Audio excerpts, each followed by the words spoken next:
ঝিনাইদহে petrol পাম্পের কর্মচারীদের পিটুনিতে যুবক নিহত। ঝিনাইদহে পেট্রোল পাম্পে তেল নিতে এসে বাকবিতণ্ডার জেরে পিটুনিতে এক যুবক নিহত হয়েছে। শনিবার সন্ধ্যায় শহরের কেন্দ্রীয় বাস টার্মিনাল এলাকার তাজ ফিলিং স্টেশনে এ ঘটনা ঘটে। পুলিশ ও স্থানীয়রা জানায়, শনিবার সন্ধ্যায় বোতলে তেল নিতে আসেন যুবক নীরব হোসেন। সে সময় পাম্পের কর্মচারীরা বোতলে তেল দিতে অপারগতা প্রকাশ করে। যুবক নীরব হোসেন পাশের পাম্পে চলে যায়।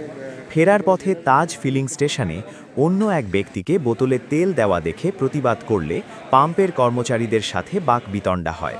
এক পর্যায়ে কর্মচারীরা লাঠি দিয়ে নীরবকে পিটিয়ে গুরুতর আহত করে। সেখান থেকে তাকে উদ্ধার করে ঝিনাইদহ হাসপাতালে নিয়ে গেলে চিকিৎসক তাকে মৃত ঘোষণা করে। এ ঘটনায় পাম্পের ৩ কর্মচারীকে আটক করেছে র্যাব।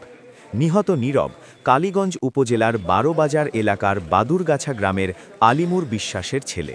সে ঝিনাইদহ শহরের সরকারি বালক বিদ্যালয়ের পাশে ফাস্ট ফুডের ব্যবসা করতেন। নিহত নীরব বৈষম্য বিরোধী ছাত্র আন্দোলনের একজন সক্রিয় সদস্য ছিলেন। আমরা চাই যে বর্তমানে এই তেল নিয়ে যে সিন্ডিকেটটা চলছে, বাংলাদেশে আসলে তেলের কোনো সংকট এখনও পর্যন্ত নাই। তো আজকের যে বিষয়টা ছিল, এখানে তেলের কোনো সংকট নাই, সম্পূর্ণ এটা হচ্ছে আগ্রাসী মনোভাব নিয়ে আমার ভাইকে এখানে পিটিয়ে হত্যা করা হয়েছে।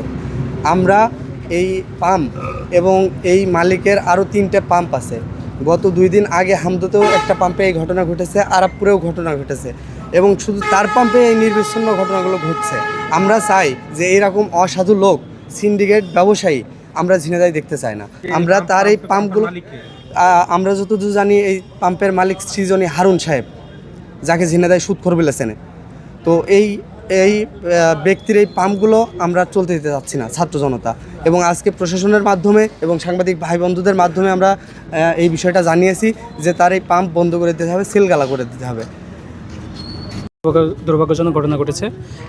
নীরব নামে একজন ব্যক্তি, সে তেল নিতে আসার পরে এখানে তেল পাম্পে কয়েকজন কর্মচারীর সাথে বাকবিতণ্ডায় জড়ানোর মতো একটা ঘটনা ঘটেছিল, এবং দুর্ভাগ্যজনকভাবে সেখানে তেল পাম্পের এক বা একাধিক ব্যক্তির আঘাতে সে ছেলেটির মৃত্যু হয়।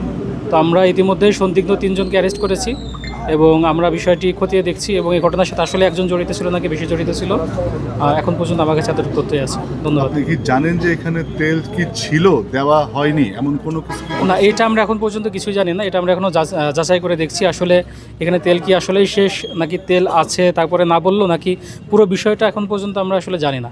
আমরা যাদেরকে সন্দিগ্ধ অ্যারেস্ট মানে আমাদের আইনের এনেছি, তাদের সাথে কথা বললে পুরো বিষয়টা আমাদের তখন জানা হবে আর কি।